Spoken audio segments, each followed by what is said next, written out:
আমাদের এই যে আনন্দ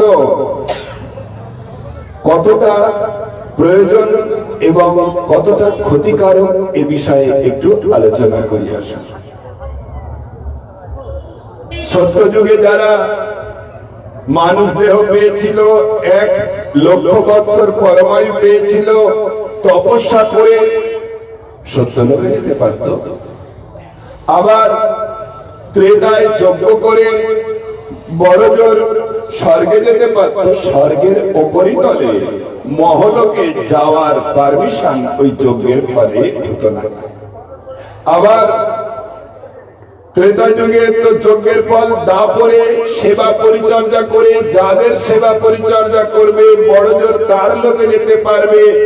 দাপরের সেবা পরিচর্যা নিয়ে তদূর্ধ্বে যাওয়ার পারমিশন ওই সেবার দ্বারা হতো না।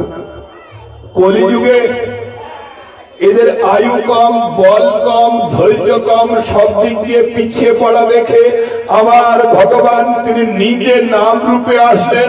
কেবলমাত্র হরে কৃষ্ণ কৃষ্ণ কৃষ্ণ হরে হরে, হরে রাম রাম রাম হরে হরে, এই মহামন্ত্র কীর্তন করে দাপরের সেবা পরিচর্যার ফল যে লোক তদূর্ধ্বে স্বর্গের ঊর্ধ্বে, মহজন তপ সত্যলোকের ঊর্ধ্বে, বিরজা তদূর্ধ্বে ব্রহ্মলোকের শীর্ষে আমার ভগবত ধামের সর্বোপরি শ্রীধাম বৃন্দাবনে কেবলমাত্র হরে কৃষ্ণ মহামন্ত্র কীর্তন করে শ্রীধাম বৃন্দাবনের রাধা কৃষ্ণের যুগলের দিব্য সেবক দেহ প্রাপ্ত হয়ে সেবার সৌভাগ্য পাবেন এই কলিযুগে।